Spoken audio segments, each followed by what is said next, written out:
ঈদ মুবারক, ঈদ মুবারক। ও রমজানের ওই রোজার শেষে এলো খুশির ঈদ, তুই আপনাকে আজ বিলিয়ে দে শোন আসমানি তাকিদ। ও রমজানের ওই রোজার শেষে এলো খুশির ঈদ। এই যে আজকে ঈদের দিনে একটু চমৎকার পোশাক পরে আপনারা এসেছেন আতর মেখে, আপনাদের খুশি লাগতেছে না? হ্যাঁ, খুশি লাগতেছে, আলহামদুলিল্লাহ পড়েন। ঈদ মানেই হচ্ছে যেটা আমাদেরকে আনন্দ দেয়। ঈদের দুইটা অর্থ প্রিয় ভাইরা আমার, সুঙ্গাইগুলোর ভাইরা। ঈদের একটা অর্থ হচ্ছে যেটা বারবার ফিরে আসে, আদা ইয়াউদু থেকে ঈদ। আদা ইয়াউদু মানে টু রিটার্ন ব্যাক, ফিরে আসা, বছর শেষেই ফিরে আসে।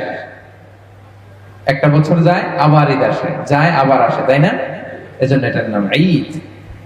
ঈদের আরেকটা অর্থ হচ্ছে আনন্দ। আরেকটা অর্থ কি? আনন্দ। মানুষ এই দিনে উৎফুল্ল হয়, এই দিনে আনন্দিত হয়, উচ্ছ্বসিত হয়। বিষ্ণু ইসা ইসলাম বলেছেন, লিসাইমি ফারহাতান, ফারহাতুন ইনদা ফিত্রি ওয়া ফারহাতুন ইনদা লিকাই রাব্বি। রোজাদারের জন্য দুইটা আনন্দ। কয়টা?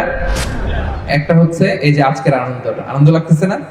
ফারহাতুন ইনদা ফিত্রি, যখন সে 30 দিন সিয়াম পালন করার পরে প্রথম কিছু খায়। আজকে সকালে পানি খেয়ে আসছি না আমরা, খেজুর খেয়ে আসছি না, নাকি রোজা রাখছেন? রোজা রাখছেন, খেজুর খেয়ে আসছি আমরা। এবং ঈদের দিনে রোজা রাখাকে হারাম করেছেন কে? আজকের দিনে কিন্তু রোজা রাখা যাবে না। আল্লাহ যেটা বিধান দিয়েছেন ওটা মানাই ফরজ, ঠিক কিনা? তো আজকে হচ্ছে আনন্দের দিন।